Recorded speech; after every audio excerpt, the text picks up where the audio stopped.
پہاڑ کی طرح جو ہے وہ سمندر کھڑا ہو گیا، اس کے راستے میں سے یہ نکل گئے۔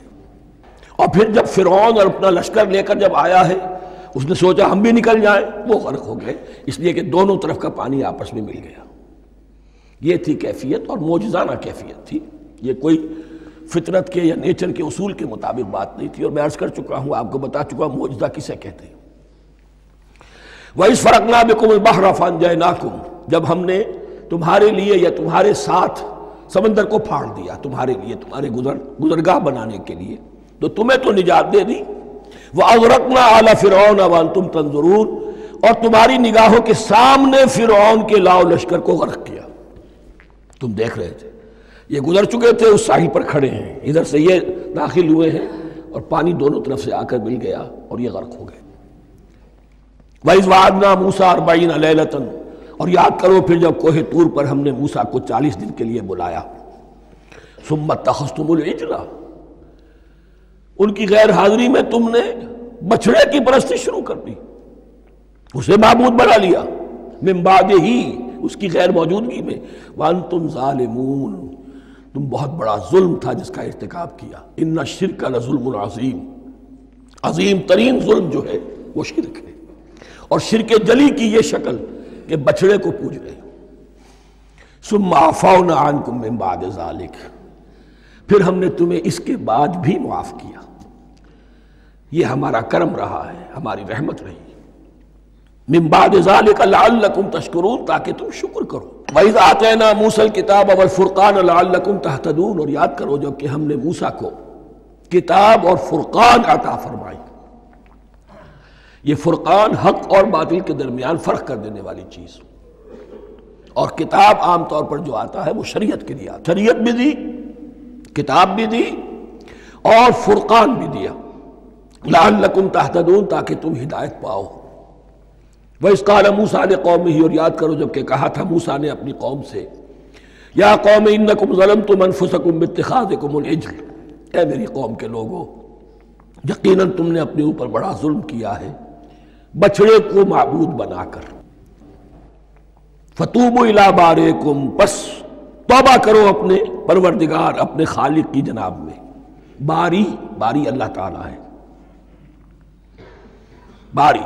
فَاقْتُلُوا أَنفُسَكُمْ، تو قتل کرو اپنے آپ کو۔ یہ چیز جو ہے تورات میں تفصیل سے آئی ہے، قرآن میں نہیں ہے۔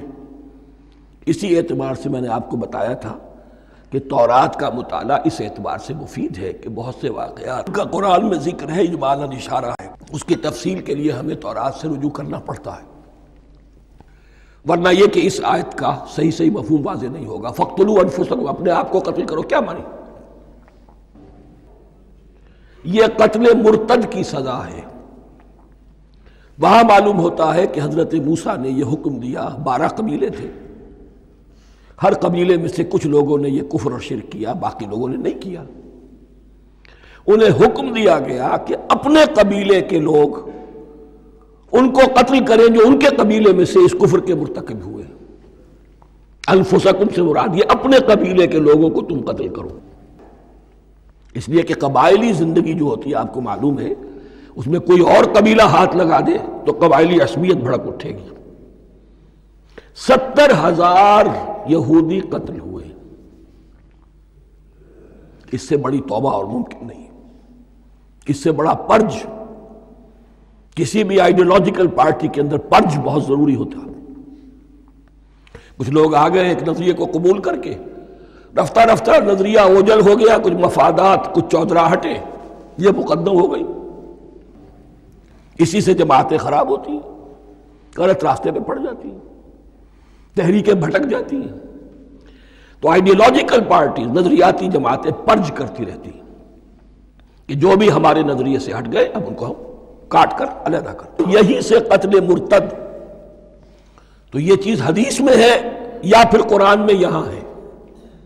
اس حوالے سے جو لوگ ہمارے ہاں بعض علماء بھی ہیں، جدید دانشور ہیں، جو قتل مرتد کی جو حد ہے اسلام میں اس کو تسلیم نہیں کرتے، لیکن میرے نزدیک یہ شریعت موسوی کا تسلسل ہے کہ شریعت موسوی کی جس شے کو بدلا نہ گیا ہو، جس کے بارے میں صراحتاً یہ معلوم نہ ہو کہ یہ شے تبدیل کر دی گئی، تو وہ شریعت محمدی کا جز بن گئی۔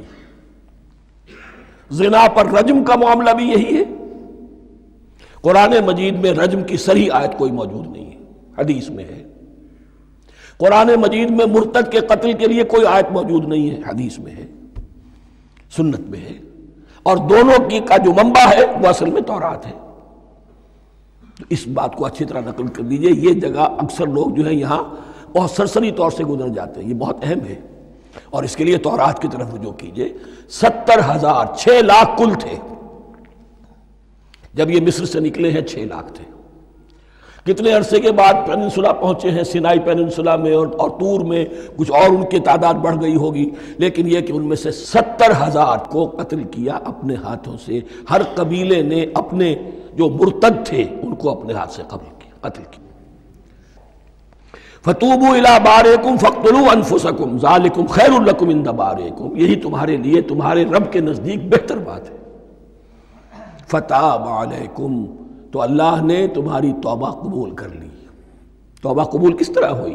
یہ تزکیہ ہوا ہے امت کا کہ ان میں سے جن لوگوں نے اتنی بڑی غلط حرکت کی ہے ان کو کاٹ کر، ذبح کر کے، ان کو قتل کر کے پھینک دیا گیا۔ اِنَّهُ هُوَ التَّوَّابُ الرَّحِيمُ، یقیناً وہ تو ہے ہی بہت توبہ کا قبول فرمانے والا اور بہت رحم فرمانے والا۔ وَإِذْ قُلْتُمْ يَا مُوسَىٰ لَن نُّؤْمِنَ لَكَ حَتَّىٰ نَرَى اللَّهَ جَهْرَةً، ایک اور واقعہ ان کی تاریخ کا۔ اور یاد کرو جب کہ تم نے کہا تھا اے موسیٰ ہم تو تمہاری بات نہیں مانیں گے۔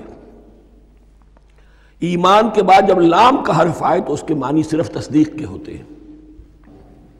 لن نؤمن لک، ہم آپ کی بات کی تصدیق نہیں کریں گے، حتیٰ نری اللہ جہرۃ، جب تک کہ ہم دیکھ نہ لیں اللہ کو عیاناً۔ ہمیں کیا پتا اللہ نے یہ کتاب دی آپ کو، آپ تو لے کر آ گئے۔ ہمارے سامنے تو پتھر کی کچھ تختیاں ہیں، اس پہ کچھ لکھا ہوا، کس نے لکھا ہمیں کیا پتا۔ اب دیکھیے ایک حضرت موسیٰ کی خواہش تھی، رب ارنی انظر الیک، وہ کچھ اور شے تھی۔ یہ تخریبی ذہن ہے جو یہ کہہ رہا ہے کہ ہم بھی چاہتے ہیں کہ اللہ کو اپنی آنکھوں سے دیکھیں اور معلوم ہو کہ واقعی اس نے یہ کتاب آپ کو دی ہے۔ فَأَخَذَتْكُمُ الصَّاعِقَةُ، تو تمہیں آ پکڑا ایک بہت بڑی کڑک نے، ایک بہت بڑی کڑک ہوئی اور سب کے سب مردہ ہو گئے۔ وَأَنْتُمْ تَنظُرُونَ، تمہارے دیکھتے دیکھتے ایک کڑک نے تمہیں آ لیا۔ ثُمَّ بَعَثْنَاكُم مِّن بَعْدِ مَوْتِكُمْ، پھر ہم نے تمہیں دوبارہ اٹھایا تمہاری موت کے بعد۔ بعض لوگ اس کی یہ تعویل کر رہے ہیں کہ یہ موت نہیں تھی بلکہ بے ہوش ہو گئے تھے، یعنی جو بھی کڑک تھی اس کی وجہ سے سب کے سب بے ہوش ہو کے گر گئے۔ لیکن میرے نزدیک یہاں تعویل کی ضرورت نہیں، بعث بعد الموت اللہ کے لیے کوئی مشکل نہیں۔ ہم الفاظ کو خواہ کاہے کو ان کے اصل جو مفہوم ہے جو کہ صاف ہے، صریح ہے، اس سے خواہ کاہے کے لیے موڑ کر لے کر جائیں۔ ثم بعثناکم من بعد موتکم لعلکم تشکرون، تاکہ تم شکر کرو۔ وظللنا علیکم الغمام وانزلنا علیکم المن والسلوى، اور ہم نے تم پر ابر کا سایہ کیا۔ اب 6 لاکھ کا قافلہ چل رہا ہے، سینائی پیننسولا، صحرا، کوئی اوٹ نہیں، کوئی سایہ نہیں، لق و دق، دھوپ کی تبش۔ تو اللہ کا فضل ہوا کہ ایک سائے کی طرح ابر جو ہے ان کے ساتھ ساتھ جہاں جہاں وہ جا رہے ہیں وہ ابر ان پر سایہ کیے ہوئے۔ وَأَنزَلْنَا عَلَيْكُمُ الْمَنَّ وَالسَّلْوَىٰ، کھانے کو کچھ نہیں، تو من اور سلوہ نازل کیے گئے۔ من ایسے اترتا تھا رات کے وقت کہ جیسے شبنم کے قطرے ہوتے ہیں، لیکن وہ ہوتا تھا کسی ایسی چیز کا جس میں شیرینی تھی، اور پھر وہ زمین پر آ کر جم کر وہ ایک گویا کے دانہ بن جاتے تھے۔ یہ ان کا اناج ہو گیا، کاربوہائیڈریٹ سپلائی اس سے ہو گئی، من سے۔ اور سلوہ ایک خاص قسم کا پرندہ بٹیر کی شکل کا جو بے پناہ بڑی تعداد میں ان کے بڑے بڑے جھنڈ آتے تھے شام کے وقت، اور وہ ان کے ڈیرا جہاں ہوتا تھا اس کے گرد وہ اتر آتے تھے، اور رات کی تاریکی میں یہ آسانی سے ان کو پکڑتے تھے، ان کو کھاتے تھے بھون کر، اور یہ ان کی پروٹین ہو گئی۔ پوری غذا جو ہے اللہ تعالیٰ نے ان کو فراہم کر دی۔ وَأَنزَلْنَا عَلَيْكُمُ الْمَنَّ وَالسَّلْوَىٰ كُلُوا مِن طَيِّبَاتِ مَا رَزَقْنَاكُمْ، کھاؤ ان پاکیزہ چیزوں کو جو ہم نے تمہیں عطا کی ہیں۔ وما ظلمونا، ہم نے تو ان پر کوئی ظلم نہیں کیا، ولیکن کانوا انفسہم یظلمون، لیکن وہ خود ہی اپنے اوپر ظلم ڈھاتے رہے، ہر قدم پر نافرمانی اور ناشکری۔ اس کی بھی ناشکری آگے آ جائے گی چل کر، من و سلوہ سے بھی ناشکری کی انہوں نے۔ وَإِذْ قُلْنَا ادْخُلُوا هَٰذِهِ الْقَرْيَةَ فَكُلُوا مِنْهَا حَيْثُ شِئْتُمْ رَغَدًا وَادْخُلُوا الْبَابَ سُجَّدًا وَقُولُوا حِطَّةٌ نَغْفِرْ لَكُمْ خَطَايَاكُمْ۔ اور یاد کرو جب کہ ہم نے تم سے کہا تھا اس شہر میں داخل ہو جاؤ اور پھر کھاؤ اس میں سے بافراغت جہاں سے چاہو جو چاہو، لیکن دیکھنا دروازے میں داخل ہونا جھک کر، اور کہتے رہنا مغفرت مغفرت مغفرت، ہم تمہاری خطاؤں سے درگزر فرمائیں گے۔ اس آیت کو سمجھنے کے لیے ذرا تاریخی بات سمجھ لیجئے۔ صحرائے سینا میں آنے کے بعد اور یہ جو کتاب تورات انہیں مل گئی تھی، اس کے بعد حضرت موسیٰ علیہ السلام کے ہی زمانے میں انہیں جہاد اور قتال کا حکم ہوا۔ اس سے پوری قوم نے انکار کر دیا، یہ سورہ مائدہ میں آئے گا۔ اس پر اللہ تعالیٰ نے ایک سزا مسلط کر دی ان پر کہ 40 برس تک اسی صحرا میں بھٹکتے پھریں گے۔ اگر یہ ابھی قتال کرتے، جہاد کرتے، تو پورا فلسطین ان کے ہاتھ پر ابھی فتح کرا دیتے، لیکن چونکہ انہوں نے بزدلی دکھائی ہے، اب سزا یہ ہے فَإِنَّهَا مُحَرَّمَةٌ عَلَيْهِمْ 40 سَنَةً يَتِيهُونَ فِي الْأَرْضِ، اب 40 برس تک یہ اسی صحرا میں بھٹکتے پھریں گے، اور ارض فلسطین جو ان کے لیے ارض موعود تھی وہ ان پر حرام کر دی گئی 40 سال کے لیے۔ اس 40 سال کے عرصے میں حضرت موسیٰ کا بھی انتقال ہو گیا، حضرت ہارون کا بھی ہو گیا، اور اس عرصے میں ایک نئی نسل پیدا ہوئی۔ وہ جو غلامی کا داغ اٹھائے ہوئی نسل آئی تھی مصر سے، جن کے اندر مورل کیریکٹر جو ہے وہ بہت کمزور ہو جاتا ہے، وہ پوری نسل ختم ہو گئی، نئی نسل اب پیدا ہوئی۔ 40 برس صحرا میں پیدا ہوئے، یہی پلے بڑھے، ان میں اب ایک جذبہ تھا۔ حضرت موسیٰ کے پھر جو خلیفہ تھے یوشع ابن نون، جوشوا، تورات میں ان کا نام جوشوا ہے، یوشع، ان کی سرکردگی میں اب بنی اسرائیل کی اس نئی نسل نے قتال کیا، جنگ کی، اور پہلا شہر جو فتح ہوا وہ اریحا۔ آج بھی وہ شہر جو ہے جیریکو جو آپ دیکھتے ہیں خبروں کے اندر آتا ہے بار بار، اریحا اس کا پرانا نام ہے، یہ شہر فتح ہوا، اس فتح کی بات کا تذکرہ ہو رہا ہے۔